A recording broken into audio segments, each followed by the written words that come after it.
गोकुळ सोबत गोकुल। माजी राज्यमंत्री प्रवीण भोसले, शिवसेना उपनेते गौरीशंकर खोत, काँग्रेस जिल्हाध्यक्ष इर्शाद शेख, महिला नेत्या कमलताई परुळेकर, ज्येष्ठ नेते विकास सावंत, महिला जिल्हा प्रमुख जान्हवी सावंत यांसह उपस्थित मान्यवरांनी सावंतवाडी येथील जाहीर सभेत मनोगत व्यक्त केले। पाहूया। लोकसभेची निवडणुकीत सर्वसाधारणपणे देशाच्या पातळीवरचे प्रश्न याकडे गांभीर्याने पाहिलं जातं असं आपण पूर्वीपासून समजत आलो, परंतु आज अवस्था अशी आहे की त्या प्रत्येक प्रश्नाची झड ही तुमच्या माझ्यापर्यंत सर्वसामान्य माणसांपर्यंत येऊन पोहोचलेली आहे। त्यामुळे या निवडणुकीचं महत्त्व कुठेही जरासुद्धा कमी नाही। आणि मी तरी माझ्या आयुष्यात बघत आलो आहे की आजपर्यंत जेवढ्या काही निवडणुका झाल्या त्यावेळेला सत्ताधारी पक्ष केंद्रामध्ये बसलेला हा स्वतःला भारत सरकार स्थापन करण्यासाठीचा प्रचार करतो, अशा स्वरूपाचा प्रचार व्हायचा। आता तो प्रचार व्यक्तीवर आला आहे। आता अबकी बार किंवा काय म्हणजे काय म्हणतात ना, ते सगळं मोदी सरकार, भारत सरकार हा विषयच संपलेला आहे। आणि इतकंच कशाला, भारत सरकारचं काय बोलतात ते बोलू देत। इथे काही जो विनायक राऊत साहेबांच्या इंडिया आघाडीचे आमचे उमेदवार आहेत त्यांच्यासमोर उभा केलेल्या उमेदवारांच्या बाबतीत ते असं म्हणतात की हे मत मोदींना आहे, मोदीजींना हे मत द्यायचं आहे। म्हणजे या समोरच्या उमेदवाराची किंमत सुद्धा त्यांना नाही आहे हे त्यांनी सिद्धच केलं आहे। मला माहीत नाही, मी जरा उशिरा आलो, कोणीतरी बोलत होतं ते ऐकलं की राज्यसभेची उमेदवारी आता जे समोरचे उमेदवार आहेत त्यांना दिलेली होती आणि त्यात ते निवडून आले आणि त्यामुळे ते मंत्रिपदावर काम करत होते आणि त्यांची मुदत संपताच माझ्याच पक्षातले माझे वैयक्तिक मित्र असलेले अशोक चव्हाण हे त्या ठिकाणी गेल्याबरोबर ते कदाचित, कारण त्यांनी बरीच कामं केली आहे, ते मान्य केलं पाहिजे, काँग्रेस पक्षामध्ये होते ते आणि त्यांचे वडील 2 वेळा मुख्यमंत्री, ते 2 वेळा मुख्यमंत्री, त्यामुळे नांदेडचा विकास नक्की त्यांनी बऱ्यापैकी केला आहे। अजून काय 100% सगळा विकास होत नसतो, विकास ही निरंतर चालणारी प्रक्रिया आहे। तरीसुद्धा ते निवडून येऊ शकले असते, कदाचित त्यांची शक्यता जास्त होती लोकसभेला। पण जे राणेसाहेबांकडे असलेलं राज्यसभेचं पद ते काढून घेऊन त्यांना दिलं आणि राणेसाहेबांना नाही तर तुम्ही लढा लोकसभेमध्ये। त्याचं कारण काय मी काय सांगायला नको, इथली सिंधुदुर्गातली जनता सुज्ञ आहे। कारण मला आठवतात ते दिवस, मी इतिहासात रमणारा माणूस नाही पण इतिहास आपल्याला माहिती असावा लागतो। 1977 मध्ये जनता लाट आली, आपल्याला माहिती आहे सगळ्यांना। त्या जनता लाटेमध्ये त्यावेळेचा अखंड रत्नागिरी जिल्हा, ज्याच्यामध्ये 11 विधानसभेचे मतदारसंघ यायचे, 11चे 11 आमदार हे जनता दलाचे त्यावेळेला निवडून आले आणि माझे वडील सावंतवाडीमध्ये आमदारकीला उभे होते, त्यांचाही पराभव झाला आणि जयनंद मटकर त्या ठिकाणी निवडून आले। आणि नंतर 22 महिन्याचा पण काळ उलटला नाही, पुन्हा एकदा सगळं ते देशाची बरखास्त झाल्यानंतर देशाची आणि राज्याची एकत्र निवडणूक झाली। त्यावेळेला त्यावेळेच्या मी ज्या काँग्रेस पक्षाचा आहे त्या काँग्रेस पक्षाच्या कार्यकर्त्यांचं कौतुक केलं पाहिजे आणि माझ्या वडिलांचं त्या ठिकाणी नेतृत्व होतं। 11चे 11 आमदार हे काँग्रेस पक्षाचे निवडून आले 1980 सालात, म्हणजे 2-3 वर्ष झाले नाही, 22 महिने झाले नाहीत आणि 1980ला 11चे 11 आमदार काँग्रेसचे। पण त्याच वेळेला एकत्रित मतदान मतपत्रिकेवर व्हायचं। त्या मतपत्रिकामध्ये लोकसभेला मात्र मधु दंडवते साहेब निवडून आले। हे मी मुद्दाम अशासाठी सांगतोय की सिंधुदुर्गातली जनता सुज्ञ आहे, त्याला सांगावं लागत नाही खरं काय खोटं काय। आता इथे आमचे गौरीशंकर साहेब सुद्धा बसलेत, बऱ्याच वेळेला त्यांचे पोस्ट वगैरे असतात, तुम्ही बघत असाल तर काही वेळेला प्रश्न त्यांच्यासमोर निर्माण होतो की समोरच्या माणसाला संधी मिळाली, कोणालाही मिळू दे, लोकप्रतिनिधीला आपल्या जिल्ह्याचा विकास केला पाहिजे, पण साहेब खाती असतात ती लघु मध्यम, त्यामुळे लघु असल्यामुळे दुर्बीण घेतल्याशिवाय ते काय प्रकल्पच दिसत नाहीत, असा तो प्रकार आहे। त्यामुळे कदाचित लघु असल्यामुळे दिसला नसेल। जिल्ह्याचा विकास हरायला बाजूला, माझा विकास कसा आणि माझ्या परिवाराचा, आता मोदी परिवार म्हणून लावतात सगळेजण, त्या मोदी परिवारामध्ये देशाच्या पातळीवर ज्यांनी देशाला गौरवान्वित केलं अशा काही महिला खेळाडू, त्यांच्यावर झालेले अत्याचार असले तरी त्या काही परिवारात येत नाही, किंवा आणि कुठे काही असे प्रसंग घडले ते लोक काय परिवारात येत नाही। परिवार हा आपला असतो। आत्ताच मी थोड्या वेळापूर्वी यायच्या अगोदर किरीट सोमय्या यांची जुनी मुलाखत पाहत होतो, त्यात पत्रकार त्यांना विचारतायत की तुम्ही ज्यांच्यावर आरोप केले ते तुमच्या पक्षात आल्यानंतर काय झालं, शुद्ध झाले का, हे साधू झाले का, संत झाले का? त्यांचं उत्तर काय, in the larger interest of India, भारताच्या चांगल्या हितासाठी. अरे कसलं हित हे सांगू शकले नाहीत. त्यांना प्रश्न विचारले पत्रकारांनी. आता सगळेच काही पत्रकार विचारतात असं नाही, मला आदर आहे पत्रकारांविषयी, पण सांगतो अशी अवस्था आजकाल झाली. आणि झालंय असं की नवीन फॅशन झाली आहे. तुम्ही 10 कामांपैकी 1 काम सुद्धा झालं नसलं तरी त्याचा ढिंडोरा पिटवायचा, एवढा पिटवायचा की 9 कामं तुम्ही विसरली पाहिजे. हा एक प्रकार सुरू झाला. आणि तुमचं माझे काही वेगवेगळ्या धर्मातले सुद्धा बांधव इथे असतील, पण विशेषतः हिंदू धर्माचं आमचं आदरस्थान, प्रभू श्रीराम आपण सीताराम म्हणतो किंवा श्रीकृष्णाला सुद्धा राधेकृष्ण म्हणतो. आपल्याला या दृष्टीने सुद्धा महत्त्व वाटतं, जसं महिला ही अर्धांगिनी आहे म्हणतो तसं. आणि तरीसुद्धा चला ठीक आहे, श्रीरामाचं मंदिर वगैरे सांगतात, त्यावेळेला असं सांगतात की रामाला घेऊन आले. मला काहीच समजलं नाही. म्हणजे मी आस्था बाळगणारा माणूस आहे, धार्मिकही आहे, पण मला समजत नाही की परमेश्वराला आपण कोणी माणूस आणू शकतो, कसा आणू शकतो हे मला माहीत नाही. मग मला असा प्रश्न पडला की जर एखादी व्यक्ती सत्तेवर बसली, सर्वोच्च स्थानावर बसली, तर ती प्रभू रामाला आणू शकते अयोध्येमध्ये, तर नीरव मोदीला का आणू शकली नाही मला माहीत नाही. आणि कोण कोण गेलेत विजय मल्ल्या सकट पडून, त्यांना का आणू शकली नाही मला माहीत नाही. आणि चौकीदार स्वतःला म्हणायचं, असे प्रकार आहेत. जे सोयीस्कर आपल्याला आहे ते सोयीस्कर म्हणून लावायचं. 7 दिवस अगोदर 70,000 कोटी रुपयांचा घोटाळा झाला म्हणून सांगायचं, त्याच्यात सिंचन घोटाळा, राज्य सहकारी बँक घोटाळा वगैरे सांगायचं, आणि त्याच मंडळीनं उपमुख्यमंत्री पदावर घेऊन आपल्या सोबत घ्यायचं. मला संदर्भ काही लागत नाही. जर तुम्हाला लागला तर तुम्ही कृपा करून त्याचा विचार करा.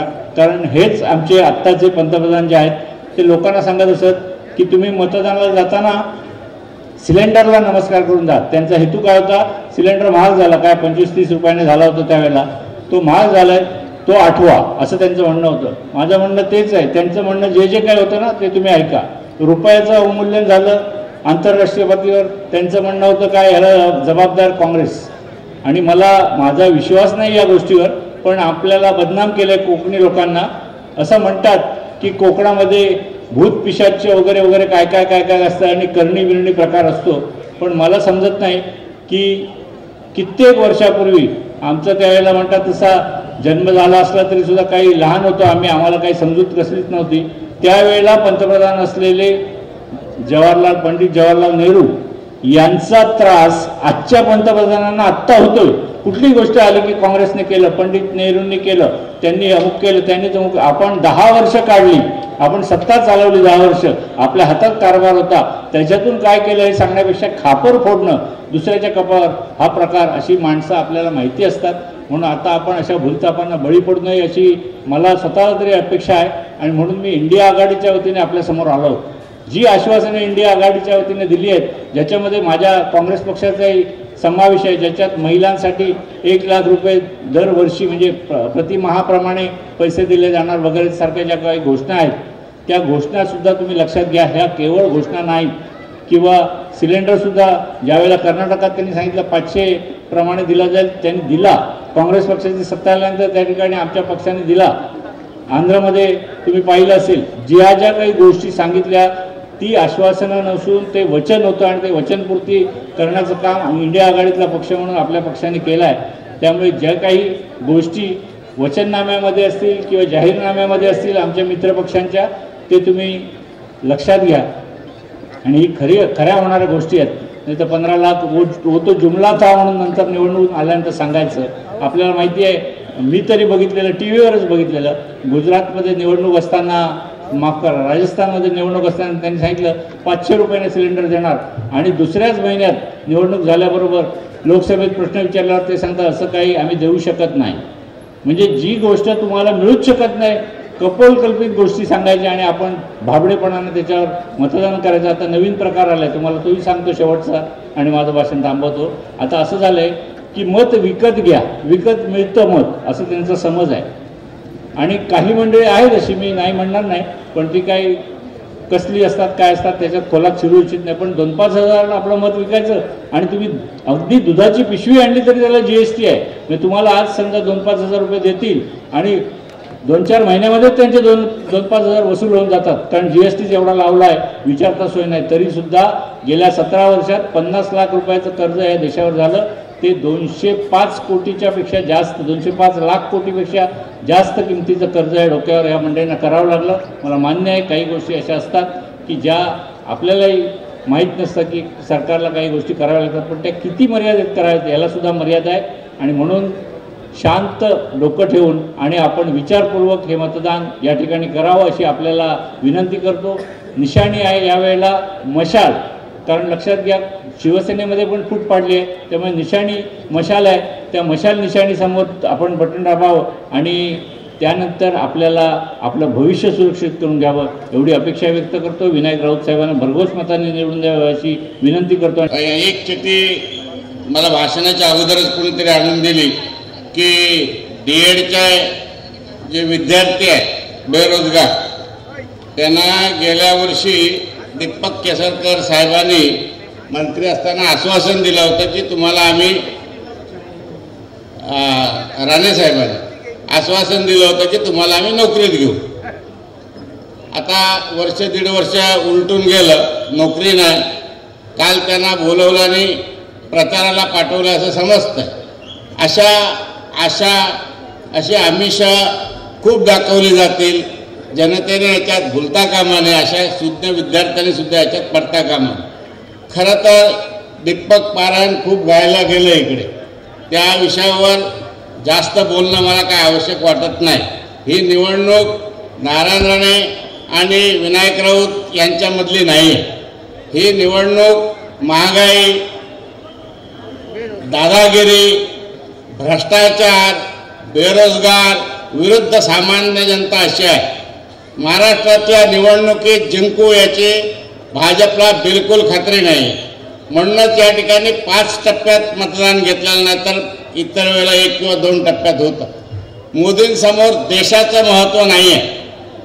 मोदींसमोर भारतीय जनता पार्टी कशी वाढेल हे एक कलमी कार्यक्रम आहे. त्या आदल्या दिवशी अजित पवारांवर 70,000 करोड भ्रष्टाचाराचा आरोप करतात आणि दुसऱ्या दिवशी त्यांना उपमुख्यमंत्री करतात.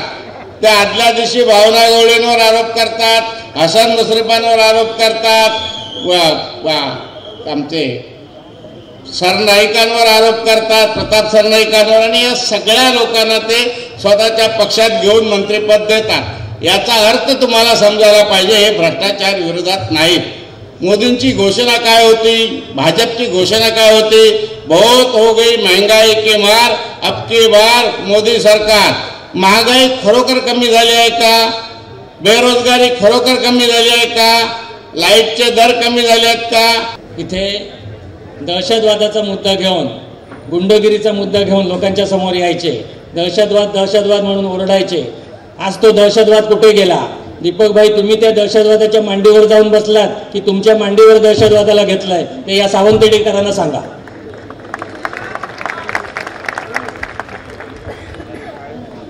आज तुम्ही कायम फसवत आलात या शहराला आणि या मतदारसंघाला, तर तुमची जबाबदारी आहे जनतेच्या मनातले जे प्रश्न आहेत त्याची उत्तरं तुम्ही येऊन इथे दिली पाहिजेत.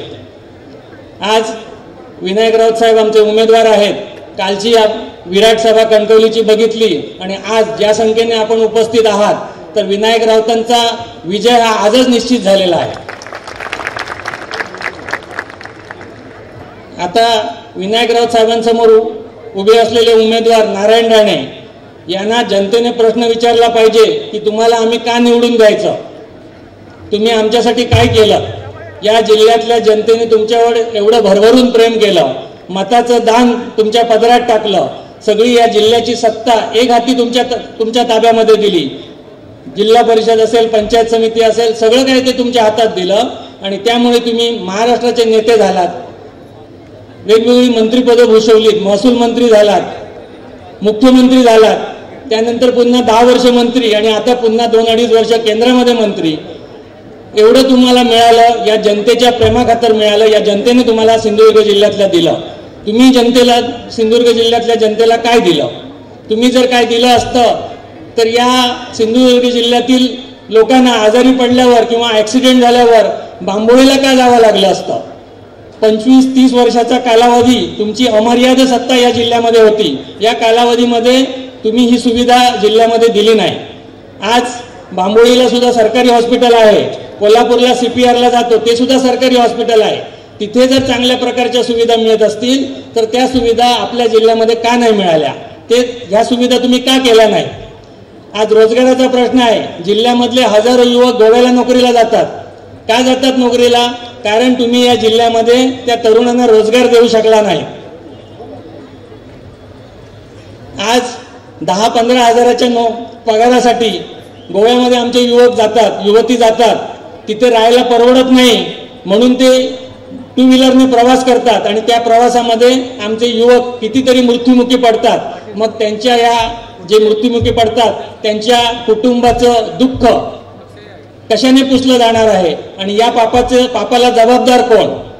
या जिल्ह्यामध्ये आपले विद्यार्थिनी प्रचंड हुशार आहे. 10वी आणि 12वी मध्ये महाराष्ट्रामध्ये आपला जिल्हा पहिला येतो. रिझल्ट आपला 1 नंबरला असतो. पण त्या मुलांचं पुढे काय होतं? मग यांच्या उच्च शिक्षणासाठी ज्या काही सोयी आहेत त्या सोयी करण्याच्यासाठी इथे का प्रयत्न झाला नाही? इथल्या मुलांना मुंबई, पुणे, कोल्हापूर या ठिकाणी का जावं लागतं? आता मेडिकल कॉलेजला ॲडमिशन घ्यायचं असेल तर नीट द्यावी लागते.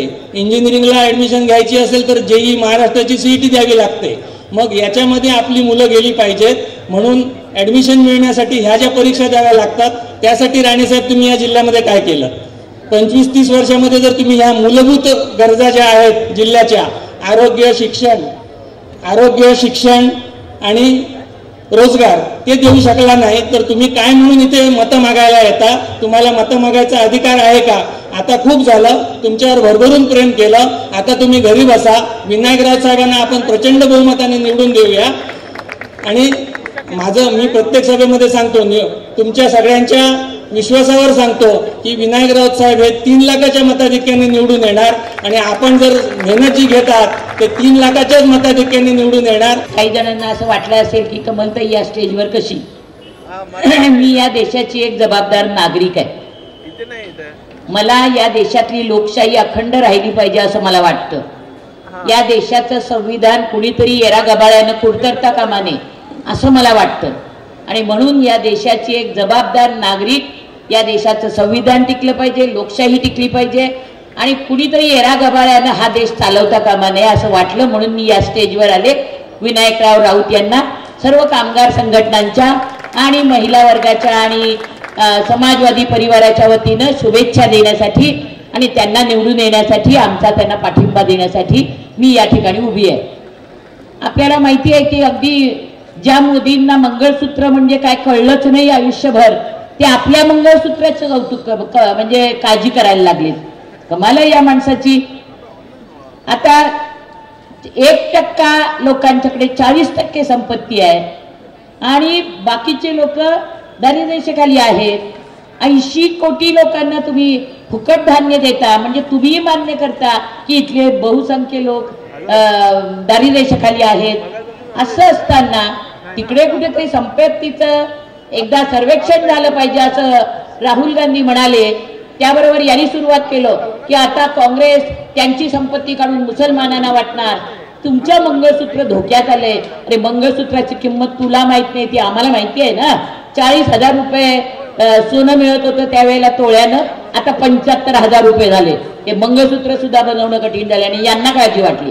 म्हणजे या देशातला पंतप्रधान सर्वात मोठा माणूस आहे, त्यानं मोठ्या मनानं या निवडणुकीमध्ये प्रचार करायला पाहिजे. हा मतदारसंघ नाथपैंचा आहे, हा मतदारसंघ मधु दंडवत यांचा आहे, हा जिल्हा नानासाहेब गोरे आणि मृणालताई गोरे यांच्या हिंदळ्याचे ते देवगडचे. अरे या मतदारसंघामध्ये काहीही फालतू बडबड आणि इथं नेते येतात आणि रेटून पण खोटं बोलतात. मला नाही वाटत की पंतप्रधानांनी इतक्या खालच्या पातळीला उतरायला पाहिजे. या देशामध्ये मणिपूरच्या भगिनींना आता विकास सावंतांनी उल्लेख केला, 3 मेला त्या मणिपूरच्या 3 भगिनींना अक्षरशः नग्न करून त्यांच्या मागे लांडगे लागलेले होते. ती मेरी कॉम सुवर्ण पदक मिळवून देणारी बाई हात जोडून सांगत होती मोदींना की मोदी माझ्या राज्यामध्ये या आणि ही दंगल संपवा, आमच्या बायका किती बळी पडतायत म्हणून. मोदींनी तिकडे ढुंकून बघितलं नाही. शहा गेले तिथं पण न विजवता आग लावून आले आणि फक्त सुप्रीम कोर्ट म्हणालं म्हणून 28 सेकंद हा माणूस लोकसभेमध्ये बोलला. ही आमच्या बायकांची काळजी आहे तुम्हाला. गुजरातमध्ये दंगल झाली. बिल्किश बानो 3 महिन्याची गरोदर बाई, तिची 3 वर्षाची पोरगी समोर, तिची आई समोर, त्यांच्या समोर त्या गुजरात दंगलीमध्ये तिच्यावर बलात्कार करण्यात आला. ती मुळूमुळू रडणारी बाई नव्हती म्हणून कोर्टात गेली. 11 जणांना आजन्म कारावासाची शिक्षा झाली. पण या देशाचा 75वा वाढदिवस साजरा करत असताना 15 ऑगस्ट 2023ला मोदी लाल किल्ल्यावरनं भाषण करतात की या देशातल्या महिलांना सन्मान दिला पाहिजे आणि त्याच दिवशी गुजरातमधल्या त्या 11 आरोपींना देशाचा 75वा वाढदिवस म्हणून तुम्ही मोकळत करता, त्यांना तुरुंगातून बाहेर काढता आणि त्यांचा सत्कार करता. ही तुमची महिलांच्या बद्दलची सहानुभूती आहे. या देशाची राष्ट्रपती मुर्मू, द्रौपदी मुर्मूला ज्या वेळेला राष्ट्राध्यक्ष केलं, ज्या वेळेला तिला राष्ट्रपती केलं, त्यावेळेला किती कौतुकानं बोलत होते. आणि या देशाची संसद जे सेंट्रल विस्टा बांधलं त्याच्या उद्घाटनाला पहिला या देशाचा प्रतिनिधी म्हणून तिला नाही बोलवलं का? ती बाई होती म्हणून बोलवलं नाही, ती आदिवासी होती म्हणून बोलवलं नाही, की ती विधवा होती म्हणून बोलवलं नाही. याचा जबाब या मोदींनी द्यायला पाहिजे. पण जेव्हा मुद्दे संपतात ना तेव्हा लोक गुद्द्यावर येतात आणि म्हणून या देशामध्ये इंडिया आघाडीचं यश बघून आता युती सरकारचे पायाखालची वाळू घसरली आहे आणि म्हणून मुद्दे सोडून ते आता गुद्द्यावर यायला लागलेत. म्हणून मग उद्धव ठाकरेंना काल सांगितलं कणकवलीत काय बोलाल तर जाता कसे परत बघू. अरे तुम्हाला काय हा जिल्हा इंधन दिलाय, आंदण दिलाय काय? आणि म्हणून ह्या असल्या गोष्टी करणाऱ्यांना सत्तेपासून दूर ठेवायला पाहिजे असं माझं सांगणं आहे. या ठिकाणी त्या शिवाजी महाराजांचं नाव घेतात. अरे शिवाजी महाराजांचं नाव घेता पण तो फडणवीसने आणि मोदींनी तिथं त्या अरबी समुद्रामध्ये स्मारक तयार केलं, त्याची एक वीट 3.5 वर्षामध्ये रचली नाही तुम्ही आणि 16 कोटी 90 लाख रुपये सल्लागारांच्यावर खर्च करता. तुम्हाला अधिकार आहे यांचा शिवाजी महाराजांचं नाव घेण्याचा? अरे शिवाजी महाराज जर आज असते तर ह्या खोटं बोलणाऱ्या युतीच्या सगळ्यांना हिरचा रांध्या करून मारलं असतं. आणि म्हणून यांनी लक्षात ठेवावं, वाटेल त्या थापा मारायच्या नाही. या देशाच्या सगळ्या सार्वजनिक संस्था विकल्या. नेहरू गांधींच्या नावाने जे ओरड मारतात त्या नेहरूंच्या काळापासून 203 सार्वजनिक संस्था झाल्या, त्यातल्या 33 यांनी विकल्या. अरे त्यांनी तयार केले होते म्हणून तुम्ही विकू शकलात ना. तुमच्या कारकिर्दीत एकही सार्वजनिक संस्था उभी नाही राहिली. किती नोकऱ्या केल्या. आणि एखादा उद्योग कोणी विकत घेतो तो तोट्यात चालणारा पण घेत नाही. त्यांना अदानी आणि अंबानीसाठी हे सगळं करायचं होतं. 370 कलमाचं जे कौतुक सांगतात ते आम्ही बंद केलं, आम्ही रद्द केलं, आम्ही रद्द केलं, त्यातला अ आणि ब आहे. त्यातला ब फक्त यांनी रद्द केलाय.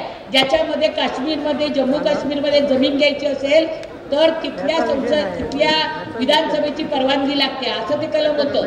370 अ आणि ब मधलं ब कलम ते यांनी रद्द केलं. कारण तिथं अदानीला जमीन घ्यायची होती आणि त्या जमिनीमध्ये लिथियम सापडलं. ते लिथियम इलेक्ट्रिक गाड्यांच्या बॅटरीमध्ये वापरतात आणि अदानीला प्रोत्साहन देण्यासाठी आता सगळीकडे इलेक्ट्रिक कार वापरा, इलेक्ट्रिक गाड्या वापरा, इलेक्ट्रिक सगळं वापरा असं चाललंय. म्हणजे हा देश फक्त अदानी अंबानी यांच्यासाठी आहे का? इथल्या गरीब माणसाचा कधी तुम्ही विचार करणार? आणि म्हणून तो करत नाही. म्हणून खोटं नाटं सांगून या देशाला फसवण्याचं काम जे करतात ते सत्तेपासून दूर राहिले पाहिजेत. आणि म्हणून आम्ही या विनायक राऊत यांच्या आणि इंडिया आघाडीच्या पाठीशी आहोत. आणि मी जेवढं काही वाचते ऐकते तेव्हा मला खात्री झाली आहे की इंडिया आघाडी ही देशामध्ये बहुमताने निवडून येणार आहे. आणि या मोदी आणि शहाला मला तर वाटतं हे दोघं आधी निवडून आले पाहिजेत. कारण यांना कशी सत्ता चालवायची असते, कसं हिंदू मुस्लिमात भांडण नाही लावायचं ते सगळं या संसदेनं दाखवून द्यायला पाहिजे नव्या येणाऱ्या. म्हणून इंडिया आघाडीला मतदान करा, विनायक राऊतांना निवडून द्या एवढं सांगण्यासाठी मी आले. धन्यवाद. जय महाराष्ट्र, जय हिंद. जन्म घेऊ पुन्हा येथे राखू स्वराज्याची लाज, मातीसाठी मरू कितीदा शपथ घेऊ आज. माय मराठी जात्यात परडली माताला अनर्थ भारी, करू अभिषेक रक्ताचा मिळवू रायरेश्वरी. सातशाहीचा बुमडो करू राखू लाज स्वराज्याची. आई भवानी आहे साथीला उंच उभारू भगवा, तुकडे करू राई एवढे आलास गद्दार आडवा. स्वराज्याची शिखरे सात घाली ती आम्हा, स्वराज्याची शिखरे सात घाली ती आम्हा. हर हर महादेवाचा नारा आता अटके पार गरजू दे, हर हर महादेवाचा नारा आता अटके पार गरजू दे. विनायक राऊत साहेब लढण्यास सज्ज आहे आई, रत्नागिरी सिंधुदुर्गावर भगवा डौलाने फडकू दे. महाराष्ट्राचा आराध्य दैवत आई तुळजाभवानी, मराठी मनाचा स्वाभिमान राजे शिवछत्रपती महाराज. 80% समाजकारण केवळ 20% राजकारण या तत्वावर ज्यांनी जनमानसाच्या मनात एक भगवं वादळ निर्माण केलं असे हिंदू हृदय सम्राट सरसेनापती महानेता श्रीमान बाळासाहेब ठाकरे. गोरगरिबांचं, कष्टकऱ्यांचं, शेतकऱ्यांचं नेतृत्व सन्माननीय उद्धव साहेब ठाकरे. तमाम युवा युवतींचं प्रेरणास्थान सन्माननीय आदित्य साहेब ठाकरे. मंचावर उपस्थित सन्माननीय व्यासपीठ, आपण सगळे ज्यांची आतुरतेने वाट पाहतात, सन्माननीय आदित्य साहेब काही वेळा तिथे पोहोचतीलच. खरं तर मी धुळ्याहून आलीये. कोकण म्हटलं की आम्हाला आठवतो निसर्ग, कोकण म्हटलं की आम्हाला आठवतो भव्य दिव्य समुद्र, कोकण म्हटलं की आम्हाला आठवतं छत्रपती शिवाजी महाराजांचं ते वैभव, कोकण म्हटलं की आम्हाला आठवतात ते किल्ले, कोकण म्हटलं की आम्हाला आठवतात ते स्वराज्य, कोकण म्हटलं की आम्हाला आठवतात ते मावळे नवे नवे, कोकण म्हटलं की आम्हाला आठवतात छत्रपती शिवाजी महाराजांच्या पाठीशी भक्कमपणे उभे राहणारे निष्ठावान मावळे. आणि कोकण म्हटलं की आठवतं कोकणातला निष्ठावान, सर्वसामान्य, साधारण परंतु शिवसेनेच्या पाठीशी भक्कमपणे उभा राहणारा कोकणी माणूस. तुम्ही नेहमी शिवसेनेच्या पाठीशी भक्कमपणे उभे राहिले. खरं तर 2 दिवसापासून आम्ही मतदारसंघ फिरतोय. मुळात चर्चा कोण जिंकणार अशी नाहीये, चर्चा विनायक राऊत साहेब कितीच्या लीडने निवडून येतील अशी. हे वैभव आहे. आणि मुळात लढत, जोराची लढत होण्यासाठी समोरचा उमेदवार पण तसा पाहिजे ना. कोण आहे समोर? मी तुम्हाला कोणा विचारते, तुम्ही मला उत्तर द्या. पक्षाने आधी त्यांना शाखा प्रमुख केलं, शिवसेनेनं त्यांना नंतर नगरसेवक केलं, नंतर आमदार केलं, मंत्री केलं, मुख्यमंत्री केलं, तरीही पोट भरत नाही. मग काँग्रेसमध्ये गेले, काँग्रेसमध्येही भागेना. मग स्वतःचा नवीन स्वाभिमानी पक्ष स्थापन केला, तोही चालेना. मग बीजेपीत गेले, तिथेही काय चाललंय त्यांचं तुम्ही पाहताय. अहो, ज्यांनी स्वतःचा स्वाभिमान भारतीय जनता पक्षाला गहाण ठेवला असे उमेदवार तुम्ही दिलेत.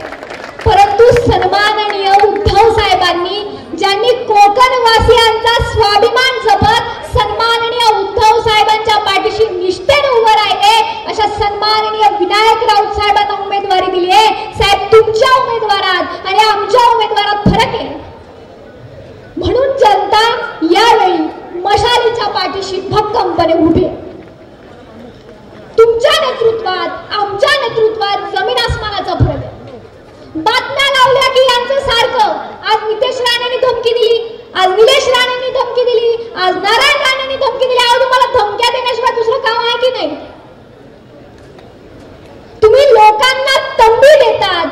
माननीय विनायक राऊत साहेब विकासाची हमी देतात. तुमच्यात आणि विनायक राऊत साहेबांमध्ये फरक. हाच फरक जनतेला कळतो. मागे नितेश राणे की निलेश राणे म्हटले, माझ्या केसाला सुद्धा कोणी हात लावू शकत नाही, कारण माझा बॉस सागर बंगल्यावर बसलाय. साहेबांना म्हणावं, साहेब, बॉस सागर बंगल्यावर नाही, वर्षा बंगल्यावर नाही, हा बॉस समोर बसलाय. ही जनता खरी बॉस असते. अहो, पक्ष चोराल, चिन्ह चोराल, पण ही जनता उद्धव साहेबांसोबत उभी आहे, ती तुम्ही कशी चोरणार? वर्षावर तुमचा बॉस, सागरवर तुमचा बॉस. हे बंगल्यांवर असणाऱ्या मंत्र्यांना लोकप्रतिनिधींना बॉस म्हणतात. आमचे विनायक राऊत साहेब जनतेला बॉस म्हणतात. तुमच्या उमेदवारात आणि आमच्या उमेदवारात फरक आहे. हा फरक जनतेने समजून घेऊन मतदानाच्या दिवशी मतदान केलं पाहिजे. हा फरक आपण समजून घेतला पाहिजे, हा फरक आपण उमजून घेतला पाहिजे. यांचं सरकार गद्दारीनं यांनी आणलं आणि जाहिरात दिली, आमचं सरकार आलं आणि हिंदूंच्या सणांवर संकट गेलं. साहेब, नाणार बारसूमधल्या मारहाण तुम्ही ज्यांना केली ते हिंदू नव्हते का? हे नाणारवर ज्या जनतेचा दावा आहे, जी जनतेचा खरा हक्क आहे, त्या जनतेवर तुम्ही मारहाण करतात, लाठीचार करतात. सन्माननीय उद्धव साहेब नाणार राहणार नाही, नाणार जाणार अशी घोषणा करतात. तुमच्या नेतृत्वात आणि आमच्या नेतृत्वात साहेब फरक आहे. हा फरक ओळखून आपल्याला मी पुन्हा सांगते, मतदान करायचं.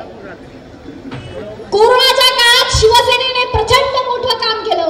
सन्माननीय उद्धव साहेब महाराष्ट्राचे कुटुंब प्रमुख झाले. महाराष्ट्रासाठी खऱ्या अर्थानं उद्धव साहेबांनी भलं मोठं काम उभं केलं. कोकणासाठी तर सन्माननीय उद्धव साहेबांचा विशेष जीव आहे. वादळ येऊ, संकट येऊ, सन्माननीय उद्धव साहेबांनी मदतीच्या अनेक गाड्या कोकणवासियांसाठी पाठवल्या. उद्धव साहेब, तुम्ही जनतेसाठी मदतीच्या धान्याच्या गाड्या पाठवल्या. आता कोकणातली जनता माननीय विनायक राऊत साहेबांसाठी मशालीचं बटन दाबून ईव्हीएमचं मशीन भरून भरून पाठवेल आणि महाराष्ट्रात सगळ्यात जास्त लीडनं कोणता उमेदवार निवडून आला अशी जेव्हा घोषणा होईल, त्यातलं पहिलं नाव सन्माननीय विनायक राऊत साहेब. प्रत्येक आव्हान पेलू आम्ही, आमच्यात आत्मविश्वास आहे. पायाखाली जमीन असली, अहो प्रत्येक आव्हान पेलू आम्ही, आमच्यात आत्मविश्वास आहे. समोर गद्दार असले तरी पाठीशी जनता आहे. अशा अनेक संघर्षात शिवसेना सह्याद्री सारखी ताट आहे. जाऊन जनतेनं सांगायचंय त्या बेईमानांना, तुमची गाठ सर्वसामान्य जनतेशी आहे. जनतेनं निवडणूक हातात घेतली आहे.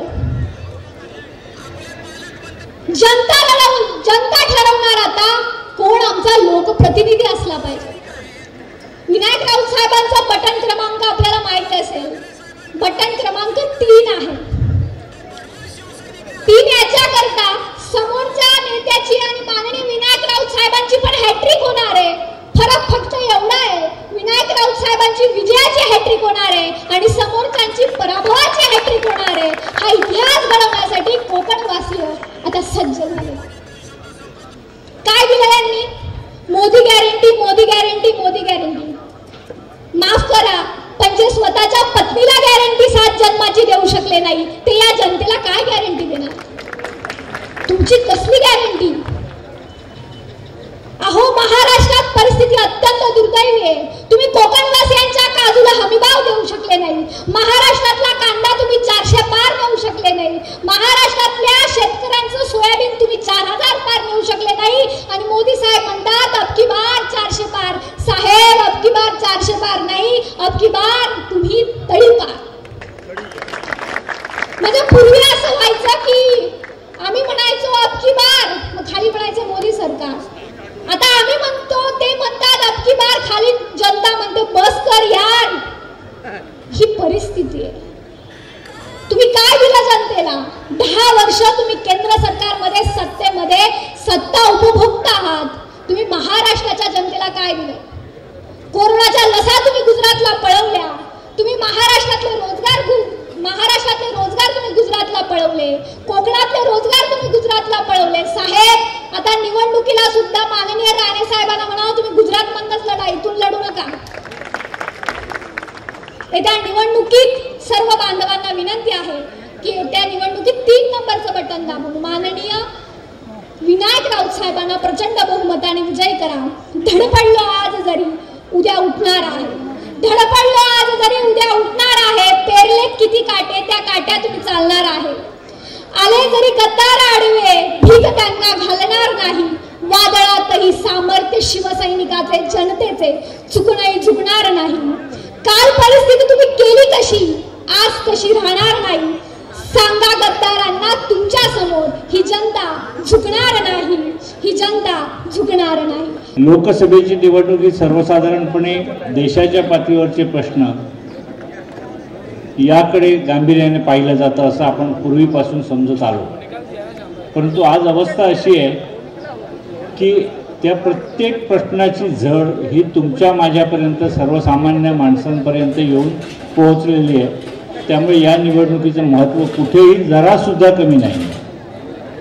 आणि मी तरी माझ्या आयुष्यात बघत आलो आहे की आजपर्यंत जेवढ्या काही निवडणुका झाल्या त्यावेळेला सत्ताधारी पक्ष केंद्रामध्ये बसलेला हा स्वतःला भारत सरकार स्थापन करण्यासाठीचा प्रचार करतो, अशा स्वरूपाचा प्रचार व्हायचा. आता तो प्रचार व्यक्तीवर आला आहे. आता अबकी बार किंवा काय म्हणजे काय म्हणतात ना, ते सगळं मोदी सरकार, भारत सरकार हा विषयच संपलेला आहे. आणि इतकंच कशाला, भारत सरकारचं काय बोलतात ते बोलू देत. इथे काही जो विनायक राऊत साहेबांच्या इंडिया आघाडीचे आमचे उमेदवार आहेत त्यांच्यासमोर उभा केलेल्या उमेदवारांच्या बाबतीत ते असं म्हणतात की हे मत मोदींना आहे, मोदीजींना हे मत द्यायचं आहे. म्हणजे या समोरच्या उमेदवाराची किंमत सुद्धा त्यांना नाही आहे हे त्यांनी सिद्धच केलं आहे. मला माहीत नाही, मी जरा उशिरा आलो, कोणीतरी बोलत होतं ते ऐकलं की राज्यसभेची उमेदवारी आता जे समोरचे उमेदवार आहेत त्यांना दिलेली होती आणि त्यात ते निवडून आले आणि त्यामुळे ते मंत्रिपदावर काम करत होते. आणि त्यांची मुदत संपताच माझ्याच पक्षातले माझे वैयक्तिक मित्र असलेले अशोक चव्हाण हे त्या ठिकाणी गेल्याबरोबर ते कदाचित, कारण त्यांनी बरीच कामं केली आहेत, ते मान्य केलं पाहिजे, काँग्रेस पक्षामध्ये होते ते आणि त्यांचे वडील 2 वेळा मुख्यमंत्री, ते 2 वेळा मुख्यमंत्री, त्यामुळे नांदेडचा विकास नक्की त्यांनी बऱ्यापैकी केला आहे. अजून काय 100% सगळा विकास होत नसतो, विकास ही निरंतर चालणारी प्रक्रिया आहे. तरीसुद्धा ते निवडून येऊ शकले असते, कदाचित त्यांची शक्यता जास्त होती लोकसभेला. पण जे राणेसाहेबांकडे असलेलं राज्यसभेचं पद ते काढून घेऊन त्यांना दिलं आणि राणेसाहेबांना नाही तर तुम्ही लढा लोकसभेमध्ये. त्याचं कारण काय मी काय सांगायला नको. इथली सिंधुदुर्गातली जनता सुज्ञ आहे. कारण मला आठवतात ते दिवस, मी इतिहासात रमणारा माणूस नाही पण इतिहास आपल्याला माहिती असावा लागतो. 1977 जनता लाट आली, आपल्याला माहिती आहे सगळ्यांना. त्या जनता लाटेमध्ये त्यावेळेचा अखंड रत्नागिरी जिल्हा, ज्याच्यामध्ये 11 विधानसभेचे मतदारसंघ यायचे, 11चे 11 आमदार हे जनता दलाचे त्यावेळेला निवडून आले. आणि माझे वडील सावंतवाडीमध्ये आमदारकीला उभे होते, त्यांचाही पराभव झाला आणि जयनंद मटकर त्या ठिकाणी निवडून आले. आणि नंतर 22 महिन्याचा पण काळ उलटला नाही. पुन्हा एकदा सगळं ते देशाची बरखास्त झाल्यानंतर देशाची आणि राज्याची एकत्र निवडणूक झाली. त्यावेळेला त्यावेळेच्या मी ज्या काँग्रेस पक्षाचा त्या काँग्रेस पक्षाच्या कार्यकर्त्यांचं कौतुक केलं पाहिजे आणि माझ्या वडिलांचं त्या ठिकाणी नेतृत्व होतं. 11चे 11 आमदार हे काँग्रेस पक्षाचे निवडून आले 1980 सालात. म्हणजे 2-3 वर्ष झाले नाही, 22 महिने झाले नाहीत आणि 1980ला 11चे 11 आमदार काँग्रेसचे. पण त्याच वेळेला एकत्रित मतदान मतपत्रिकेवर व्हायचं. त्या मतपत्रिकामध्ये लोकसभेला मात्र मधु दंडवते साहेब निवडून आले. हे मी मुद्दाम अशासाठी सांगतोय की सिंधुदुर्गातली जनता सुज्ञ आहे, त्याला सांगावं लागत नाही खरं काय खोटं काय. आता इथे आमचे गौरीशंकर साहेब सुद्धा बसलेत. बऱ्याच वेळेला त्यांचे पोस्ट वगैरे असतात, तुम्ही बघत असाल तर. काही वेळेला प्रश्न त्यांच्यासमोर निर्माण होतो की समोरच्या माणसाला संधी मिळाली, कोणालाही मिळू दे, लोकप्रतिनिधीला आपल्या जिल्ह्याचा विकास केला पाहिजे. पण साहेब खाती असतात ती लघु मध्यम, त्यामुळे लघु असल्यामुळे दुर्बीण घेतल्याशिवाय ते काय प्रकल्पच दिसत नाहीत, असा तो प्रकार आहे. त्यामुळे कदाचित लघु असल्यामुळे दिसला नसेल. जिल्ह्याचा विकास हरायला बाजूला, माझा विकास कसा आणि माझ्या परिवाराचा, आता मोदी परिवार म्हणून लावतात सगळेजण, त्या मोदी परिवारामध्ये देशाच्या पातळीवर ज्यांनी देशाला गौरवान्वित केलं अशा काही महिला खेळाडू, त्यांच्यावर झालेले अत्याचार असले तरी त्या काही परिवारात येत नाही. किंवा आणि कुठे काही असे प्रसंग घडले ते लोक काय परिवारात येत नाही. परिवार हा आपला असतो. आत्ताच मी थोड्या वेळापूर्वी यायच्या अगोदर किरीट सोमय्या यांची जुनी मुलाखत पाहत होतो. त्यात पत्रकार त्यांना विचारतायत की तुम्ही ज्यांच्यावर आरोप केले ते तुमच्या पक्षात आल्यानंतर काय झालं, शुद्ध झाले का, हे साधू झाले का, संत झाले का. त्यांचं उत्तर काय, in the larger interest of India, भारताच्या चांगल्या हितासाठी. अरे कसलं हित हे सांगू शकले नाहीत. त्यांना प्रश्न विचारले पत्रकारांनी. आता सगळेच काही पत्रकार विचारतात असं नाही, मला आदर आहे पत्रकारांविषयी, पण सांगतो अशी अवस्था आजकाल झाली. आणि झालंय असं की नवीन फॅशन झाली आहे. तुम्ही 10 कामांपैकी 1 काम सुद्धा झालं नसलं तरी त्याचा ढिंडोरा पिटवायचा, एवढा पिटवायचा की 9 कामं तुम्ही विसरली पाहिजे. हा एक प्रकार सुरू झाला. आणि तुमचं माझे काही वेगवेगळ्या धर्मातले सुद्धा बांधव इथे असतील, पण विशेषतः हिंदू धर्माचं आमचं आदरस्थान प्रभू श्रीराम, आपण सीताराम म्हणतो किंवा श्रीकृष्णाला सुद्धा राधेकृष्ण म्हणतो. आपल्याला या दृष्टीने सुद्धा महत्त्व वाटतं, जसं महिला ही अर्धांगिनी आहे म्हणतो तसं. आणि तरीसुद्धा चला ठीक आहे, श्रीरामाचं मंदिर वगैरे सांगतात, त्यावेळेला असं सांगतात की रामाला घेऊन आले. मला काहीच समजलं नाही. म्हणजे मी आस्था बाळगणारा माणूस आहे, धार्मिकही आहे, पण मला समजत नाही की परमेश्वराला आपण कोणी माणूस आणू शकतो, कसा आणू शकतो हे मला माहीत नाही. मग मला असा प्रश्न पडला की जर एखादी व्यक्ती सत्तेवर बसली, सर्वोच्च स्थानावर बसली, तर ती प्रभू रामाला आणू शकते अयोध्येमध्ये, तर नीरव मोदीला का आणू शकली नाही मला माहीत नाही. आणि कोण कोण गेले, विजय मल्ल्या सकट पडून, त्यांना का आणू शकली नाही मला माहीत नाही. आणि चौकीदार स्वतःला म्हणायचं, असे प्रकार आहेत. जे सोयीस्कर आपल्याला आहे ते सोयीस्कर म्हणून लावायचं. 7 दिवस अगोदर 70,000 कोटी रुपयांचा घोटाळा झाला म्हणून सांगायचं, त्याच्यात सिंचन घोटाळा, राज्य सहकारी बँक घोटाळा वगैरे सांगायचं, आणि त्याच मंडळीनं उपमुख्यमंत्री पदावर घेऊन आपल्या सोबत घ्यायचं. मला संदर्भ काही लागत नाही. जर तुम्हाला लागला तर तुम्ही कृपा करून त्याचा विचार करा, कारण हेच आमचे आत्ताचे पंतप्रधान जे आहेत ते लोकांना सांगत असत की तुम्ही मतदानाला जाताना सिलेंडरला नमस्कार करून जा. त्यांचा हेतू काय होता, सिलेंडर महाग झाला, काय 25-30 रुपयाने झाला होता त्यावेळेला, तो महाग झाला आहे तो आठवा, असं त्यांचं म्हणणं होतं. माझं म्हणणं तेच आहे. त्यांचं म्हणणं जे जे काय होतं ना ते तुम्ही ऐका. रुपयाचं अवमूल्यन झालं आंतरराष्ट्रीय पातळीवर, त्यांचं म्हणणं होतं काय, याला जबाबदार काँग्रेस. आणि माझा विश्वास नाही या गोष्टीवर, पण आपल्याला बदनाम केलं आहे कोकणी लोकांना. असं म्हणतात की कोकणामध्ये भूत पिशाच वगैरे वगैरे काय काय काय काय असतं आणि करणी बिरणी प्रकार असतो. पण मला समजत नाही की कित्येक वर्षापूर्वी आमचं त्यावेळेला म्हणतात तसा जन्म झाला असला तरी सुद्धा काही लहान होतो आम्ही, आम्हाला काही समजूत कसलीच नव्हती. त्यावेळेला पंतप्रधान असलेले पंडित जवाहरलाल नेहरू यांचा त्रास आजच्या पंतप्रधानांना आत्ता होतोय. कुठली गोष्ट आली की काँग्रेसने केलं, पंडित नेहरूंनी केलं, त्यांनी अमुक केलं, त्यांनी तमुक. आपण 10 वर्ष काढली, आपण सत्ता चालवली 10 वर्ष, आपल्या हातात कारभार होता, त्याच्यातून काय केलं हे सांगण्यापेक्षा खापर फोडणं दुसऱ्याच्या कपावर हा प्रकार, अशी माणसं आपल्याला माहिती असतात. म्हणून आता आपण अशा भूलथापांना बळी पडू नये अशी मला स्वतःला तरी अपेक्षा आहे. आणि म्हणून मी इंडिया आघाडीच्या वतीने आपल्यासमोर आलो.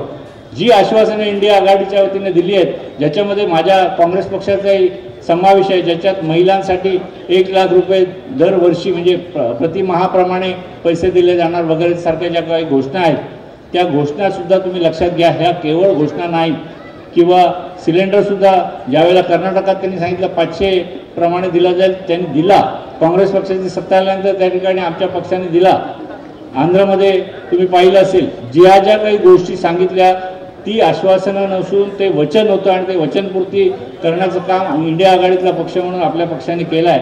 त्यामुळे ज्या काही गोष्टी वचननाम्यामध्ये असतील किंवा जाहीरनाम्यामध्ये असतील आमच्या मित्रपक्षांच्या, ते तुम्ही लक्षात घ्या. आणि ही खऱ्या होणाऱ्या गोष्टी आहेत.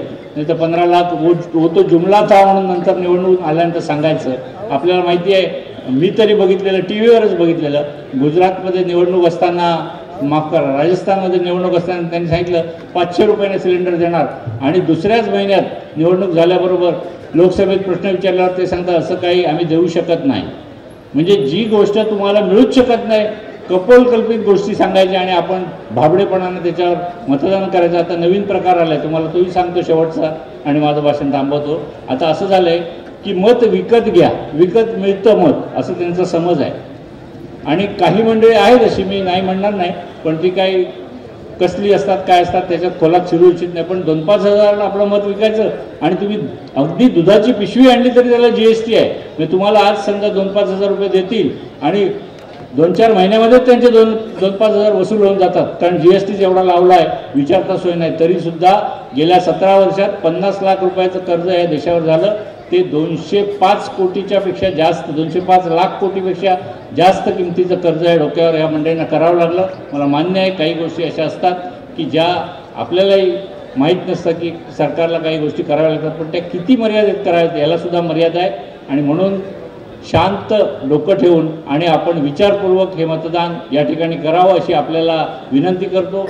निशाणी आहे यावेळेला मशाल, कारण लक्षात घ्या, शिवसेनेमध्ये पण फूट पाडली आहे, त्यामुळे निशाणी मशाल आहे, त्या मशाल निशाणीसमोर आपण बटन दाबावं आणि त्यानंतर आपल्याला आपलं भविष्य सुरक्षित करून घ्यावं एवढी अपेक्षा व्यक्त करतो. विनायक राऊत साहेबांना भरघोस मताने निवडून द्यावं अशी विनंती करतो. आणि आज लोकसभेचा बिगुल वाजलाय आणि तिसऱ्या टप्प्यातलं मतदान हे 7 तारखेला होऊ घातलेलं आहे. आणि खरं सांगायचं तर आता ही लोकशाहीची निवडणूक जी ऐतिहासिक आहे ती सत्ताधारी आणि विरोधक यांच्यात राहिलेली नाहीये, तर ती निवडणूक जनतेने आपल्या हातात घेतलेली आहे आणि म्हणून ती ऐतिहासिक आहे. कारण जनतेने ठरवलंय कोणाला निवडून काढायचे. राज्यशास्त्राचा एक नियम असा सांगतो की आपण आपल्या दर्जानुसार लोक निवडतो किंवा आपल्या दर्जानुसार आपण सरकार निवडतो. आणि मला सांगायला अतिशय दुःख होतं की अतिशय सुमार लोकांच्या हातात आपण सत्ता दिलेली आहे आणि या सत्तेचा वापर भ्रष्टाचार आणि पर्यावरण ऱ्हास याच्यासाठी हे करतायत. आज आपण बघितलंय की सगळीकडे जो सावळा गोंधळ चालू आहे त्या सावळ्या गोंधळाने आज या संपूर्ण भारताचं जे काही वातावरण आहे ते गढूळ केलेलं आहे. साधं उदाहरण द्यायचं तर यांना महिलांचा कधी आदर नव्हताच, इव्हन आताही नाहीये. आज आपण बघतोय की ज्या महिलांचं मी उदाहरण देते ते फक्त नावं ऐका. आपण बघतोय की आमची हाथरसचं प्रकरण असेल, उन्नावचं प्रकरण असेल, मणिपूरची नग्न धिंड असेल किंवा बिल्किस बानोच्या अत्याचारांचा सत्कार असेल किंवा आमच्या खेळाडूंवर अत्याचार करणाऱ्या त्या ब्रिजभूषण सिंगचा सत्कार असेल आणि पुन्हा त्याला तिकीट असेल आणि परवा उघडकीस आलेलं प्रद्युम्न रवैना याचं सेक्स स्कॅन्डल असेल. 2797 महिलांवर लैंगिक शोषण करून त्यांचे व्हिडिओ बनवणाऱ्या या विकृत माणसाला यांनी खासदारकीचं तिकीट दिलंय. आणि नुसताच तिकीट दिलं नाहीये तर 2 आठवड्यापूर्वी नरेंद्र मोदी त्याचा प्रचार करायला जातात आणि प्रचारात म्हणतात की याला मत म्हणजे मला मत, त्याला मत देऊन माझे हात बळकट करा म्हणजे मोदी साहेब, त्या प्रद्युम्नला मत म्हणजे तुम्हाला मत. आणि तुम्ही संसदेत म्हणता नारी यंत्रस्तु पूज्यते. तुम्ही खरोखर नारीचा मान ठेवता तर मग मला सांगा उन्नावच्या घटनेचं, हाथरसच्या घटनेचं कुठे ते आरोपी? आज आमच्या जिल्ह्यात या बीजेपीच्या प्रदेशाध्यक्ष चित्रा वाघ फिरतायत. माझं त्यांना खुलं आव्हान आहे, मॅडम तुम्ही फोन साईडचं सांगता, आम्ही बघायला जात नाही, तुम्हाला माहिती असेल. जो बघतो त्याला ते कलाकार माहिती असतात, आम्हाला कुठून कळणार? पण मला तुम्हाला हा प्रश्न विचारायचा आहे की हे जी काही प्रकरणं तुमच्या राज्यात तुमच्या सरकारच्या काळात चालू आहेत त्याबद्दल तुम्ही काय बोलणार आहात? तुमचा एक खासदार 2500 वरच्या महिलांवर शोषण करतो, मॅडम त्यावर तुम्ही काय बोलणार आहात? आमचं तुम्हाला खुलं आव्हान आहे, थेट तुम्हाला प्रश्न आहे. आज देशात इतकं संकट उभारलंय की देश चारी बाजूनी संकटात आहे आणि त्याच वेळेला म्हणजे श्रीलंकेत चीनचं बंदर उघडते, नेपाळमध्ये आपण बघतो चीनी भाषा शिकवतायत, नेपाळचं गोरखा रेजिमेंट चीनला गेले, अरुणाचल प्रदेशचा 4000 वर्ग किलोमीटरचा प्रदेश काबीज केलाय, सार्कचं वाटोळं झालंय. म्हणजे देश आमचा असुरक्षित आहेच. आणि जो बायडेन आल्यानंतर आमच्या मोदींना कुत्र विचारत नाही अमेरिकेत. मुद्दा हा आहे की बाहेरून आम्ही वाटोळं करून ठेवलेलं आहे, देशांतर्गत आम्ही वाटोळं केलेलं आहे आणि आज देश हुकुमशाहीच्या उंबरठ्यावर आहे. फार लांबचा कशाला बोला, मी आमच्या जिल्ह्याचं बोलते. आपल्या या तुमच्या मतदारसंघाचे आमदार, माजी पालकमंत्री ज्यांनी असं सांगितलं होतं की हे जे काही चाललंय दहशतवादाला खतपाणी, हाच तो गांधी चौक आहे. 2014ला याच गांधी चौकात मी केसरकरांच्या समर्थनार्थ भाषण केलं. 2019ला केसरकरांच्या समर्थनार्थ भाषण केलं. केसरकर मी त्याच शिवसेनेत आहेत, तुम्ही मात्र 2 पक्ष बदललात आणि कदाचित आता 3ऱ्या पक्षाच्या चिन्हावर उभं राहाल. आणि ज्या पद्धतीने राजसाहेब म्हणत होते त्याच पद्धतीने मी तुम्हाला सांगते, लावतो व्हिडिओ. आज बघा, मोदींची भाजप राहिलेली नाही आहे, हे राणेंची भाजप झालेली आहे, लक्षात ठेवा.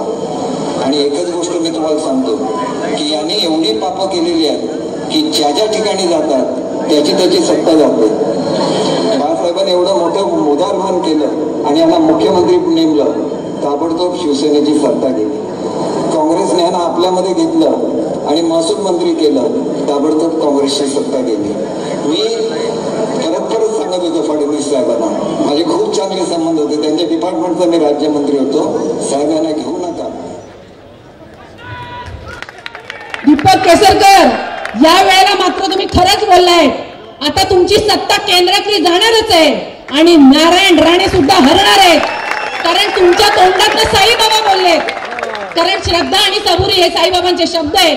पण केसरकर, ना तुमची बाळासाहेबांवर श्रद्धा होती ना तुमच्या मनात सबुरी होती, म्हणून निमित्त मिळालं आणि तुम्ही शिंदे गटात गेलात आणि कदाचित विधानसभेला कमळ हातात घेऊन इथे आलात, तर आम्हाला आश्चर्य वाटण्याची गरज नाहीये. आणि म्हणून मला वाटतंय की हा महाराष्ट्र आहे. आज भारतातल्या कुठल्याही राज्याला राष्ट्राचा दर्जा नाहीये. केरळ राष्ट्र नसतं, तमिळनाडू राष्ट्र नसतं, पण महाराष्ट्र असतो. आणि त्याचबरोबर महाराष्ट्रात धर्म सुद्धा असतो. केरळ धर्म, तमिळनाडू धर्म, गुजरात धर्म नसतो. आणि आता महाराष्ट्र धर्म आपल्याला एकच सांगतो, अन्यायाविरुद्ध लढा, अन्याय करू नका, पण जो अन्याय करेल त्याला गाडल्याशिवाय राहू नका. आणि म्हणून तुम्हाला सांगते, आता वेळ आली आहे यांना गाडायचंय. यांना गाडून खऱ्या अर्थाने महाविकास आघाडीचं सरकार, इंडिया आघाडीचं सरकार केंद्रात आणायचंय आणि खऱ्या अर्थाने देशातली भाकरी परतायची आहे. एवढं सांगते आणि थांबते. जय हिंद, जय महाराष्ट्र. आमचे दिवसभरातले सर्व अपडेट्स, ताज्या घडामोडी आणि थेट लाईव्ह पाहण्यासाठी सबस्क्राईब करा, लाईक करा कोकणचं नंबर 1 महा चॅनल कोकण 7 लाईव्हचं YouTube चॅनल.